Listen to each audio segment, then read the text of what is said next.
โอเคสบายดีทุกคนเนาะ EP ตัวนี้เป็น EP พิเศษหน่อยนึงที่อาจารย์จะยกมาสอนเพราะมีหลายคนที่ถามเขามาแล้วก็กลุ่มลูกศิษย์ในเพจก็อยากให้มาตอบกับคำถามเขานี่คือว่าอยากรู้พื้นฐานการทำงานของ Facebook ว่า Facebook มันทำงานแบบไหนว่า Facebook มันมีฟังก์ชันการทำงานแบบไหนแน่เนาะให้อาจารย์ออกมาเสนออย่างต่างๆวันนี้อาจารย์จะออกมาให้ข้อมูลเกี่ยวกับ Facebook หน่อยนึงเนาะFacebook มือหนึ่ง Facebook มันจะโซ่ข่าวสารบนหน้า New Feed หรือว่าหน้าฟีดข่าวของเฮานั่นให้แค่วันละ300 500รายการมันจะบ่เกินจากนั้นเห็นบ่ทุกคนเห็นบ่เฮามีเพื่อน 5,000 คน 6,000 คนมือนึงเขาอาจจะโพสต์หลายกว่านั้นแต่เฮาบ่สามารถที่จะไปกดไลค์ให้แต่ละคนบ่สามารถที่จะกดไลค์หรือมีคนสังเกตบ่เขาอาจจะโพสต์มื้อนี้แต่มื้ออื่นเป็นมื้อต่อไปเฮาจึงสามารถเห็นโพสต์เขาหลายฉะนั้น Facebook มันจะ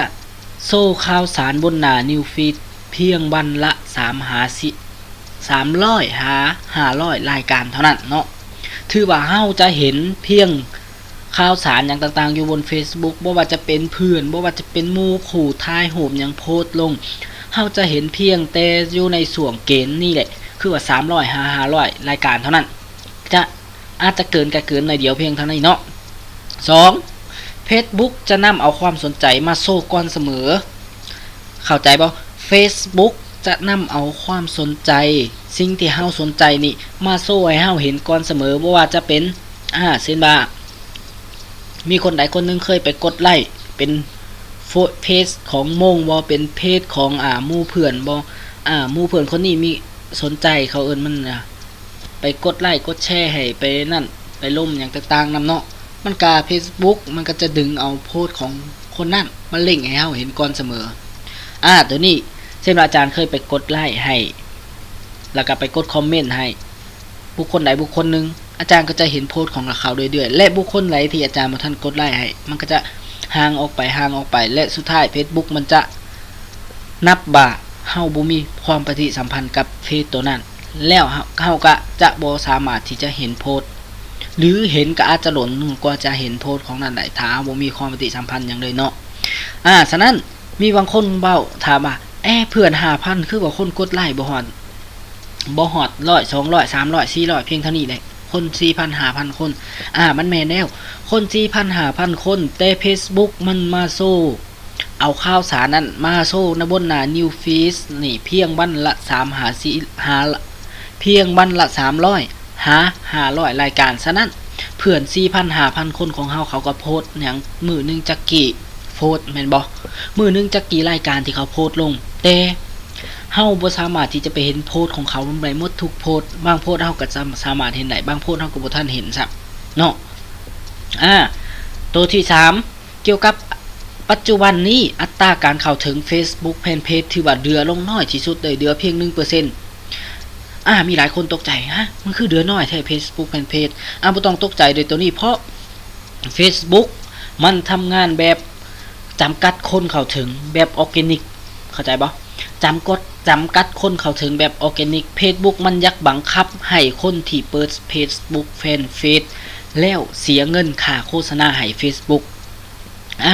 ฉะนั้น Facebook มันจริงบังคับให้เฮาไปลงโฆษณากับมันเนาะแล้วมันจึงให้เต็มห้อยให้คนเห็นเต็มห้อยเต็มเปอร์เซ็นต์เนาะ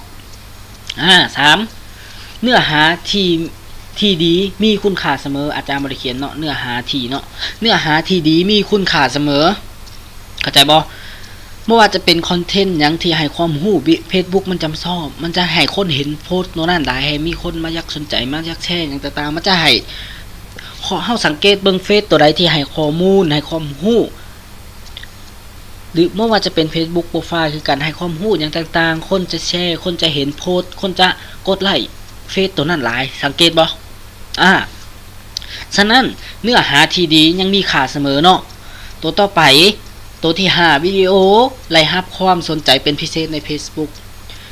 วิดีโอนี่จะเป็นตัวนึงที่ Facebook มันมีรับมันสนใจเป็นพิเศษเลยเกี่ยวกับตัวนี้มันจะให้คนเข้าถึงได้เนาะให้คนได้เห็นเฟซให้เห็นวิดีโอของเฮาหลายฉะนั้นการทำงานของ Facebook ถือว่าค่อนข้างจะ ละเอียดสมบูรณ์หน่อยนึงเนาะละเอียดสมบูรณ์ถ้าไผยังสนใจว่าเพื่อนเฮามีหา 6,000 กว่า 4,000 5,000 กว่าคนแต่เป็นหยังเฮาคือบ่เห็นโพสต์ของเขาหมดเป็นหยังเขาคือบ่มากดได้ให้เฮาฉะนั้นตัวนี้มันอาจจะตอบโจทย์ให้เฮาแล้วเนาะเกี่ยวกับ Facebook ไลฟ์โซ่ข่าวสารนี่บนหน้านิวฟีดนี่เพียงวันละ500รายการเท่านั้นและ500รายการเท่านั้นเฮาอาจจะเห็นบางครั้งเฮาอาจจะบ่ทันได้กดไลค์เฮาก็ปะไว้แม่นบ่นั่นมันก็เอาข่าวสารตัวใหม่เข้ามาให้เราตลอดฉะนั้นถือว่าตัวนี้ Facebook มันจะจำกัดตัวนี้อีกตัวนึงตัว2คือ Facebook จะนำเอาความสนใจมาสู่ก่อนเสมอตัวใดที่เฮาบ่เคยสนใจมันอาจจะโซ่ตามหลังโซ่ตอนที่เฮาบ่ได้เบิ่งก็ได้เนาะ Facebook จะนำเอาความสนใจมาโซ่ให้เฮาก่อนเสมอ3ปัจจุบันอัตราการเข้าถึง Facebook Fanpage นี่ถือว่าเหลือเพียงน้อยที่สุดเหลือเพียง 1% เท่านั้นเนาะ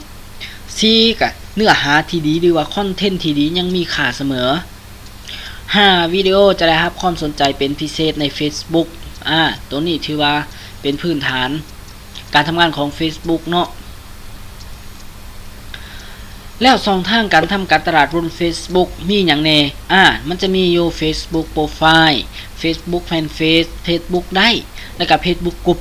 Facebook Profile ก็คือ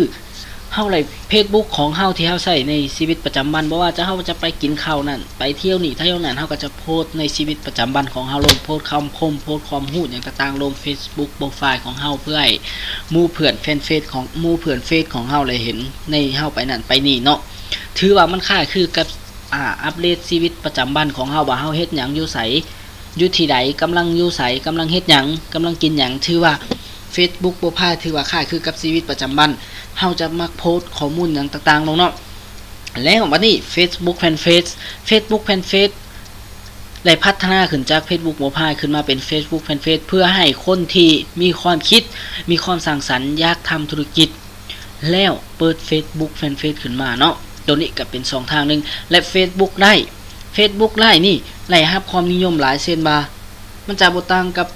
ไลน์แอดเนาะไลน์แอดเกี่ยวกับไลฟ์สดขายอย่างต่างๆตัวนี้เนาะ Facebook ตัวนี้มันก็ไล่พัฒนาฟังก์ชันตัวนี้ขึ้นมาแล้วก็ Facebook Group มีบางคนยังบ่ทันเข้าใจเนาะFacebook Group เช่นกลุ่มต่างๆที่เฮาเคยเข้าไปเห็นบ่กลุ่มบ่ว่าจะเป็นกลุ่มขายรถขายหยังขายเครื่องออนไลน์อย่างต่างๆเฮาเคยเข้าไปอันนั้นเขาเอิ้น Facebook Group ถือว่าร่วมกลุ่มคนแบบนั้นมาอยู่นำกันเข้าใจบ่ทุกคนร่วมกลุ่มคนแบบนั้นมาอยู่นำกันแล้วเป็นกลุ่มนึงขึ้นมาเขาจะเอิ้นเป็น Facebook Group เนาะฉะนั้น2ทางในการทำตลาดบน Facebook ถือว่ามีอยู่2ทางของ Facebookโซเชียลมีเดียจำนวนผู้ที่นิยมที่สุดเกี่ยวกับโซเชียลมีเดียเนาะมันก็จะมี1ตัวหลักๆที่ Facebook ยังติดอันดับ1ที่คนนิยมหลายที่สุดก็มีจะเป็น Facebook เนาะมีอยู่ประมาณ2จุดปลายพุ่นแหละแล้วก็ต่อลงมาก็จะเป็น YouTube แล้วก็จะเป็น WhatsApp จะเป็น Messenger แล้วก็เป็น WeChat เนาะมันจะเป็น WeChat ว่าเป็นลงมาก็จะเป็น Instagram เนาะลงมาก็จะเรียนลงมาเนาะถือว่ายังมีหลายๆลงมามันจะเป็น LINE อย่างต่างๆถือว่า Facebook กับ YouTube WhatsApp Messenger ถือว่ายังติดอันดับ1หาอันดับ4เนาะถือว่าเป็นสถิติที่สูงหลายตัวนี้ Facebook นี่ตัวนี้เราสามารถสังเกตเลยวันนี้เฮามาเข้าว่าสถิติผู้ชมใช้ Facebook ในลาวนี้ตามอายุหรือว่าตามเฟซนี่ไผหลายกว่ากันเฮาก็สามารถที่จะมาเบิ่งได้เนาะ1คือเดี๋ยวอาจารย์ใช้เบิ่งเนาะ1คือคนที่มีอายุนี่18หา24นี่อยู่ในส่วนของเพจยิ่งจะเป็นสีนี่เนาะเพจยิ่งจะเป็นสีนี่แล้วก็เพจซ้ายเนาะเพจซ้ายจะเป็นสีส้มๆหน่อยนึงเนาะอยู่ในส่วนอายุ18หา24ปีนี้เพจยิ่งจะตกอยู่ในประมาณอยู่ส่วนกินเปอร์เซ็นต์ไปแล้ว 43% แล้วเพจซ้ายของเฮามีเพียง 37% เท่านั้นอยู่ในส่วน18หา24ส่วน18หา24ผู้หญิงยังมักเล่น Facebook มักโซโหบห่างอย่างต่างๆให้คนได้เบิ่งแม่นบ่ก็เลยไปเฮ็ด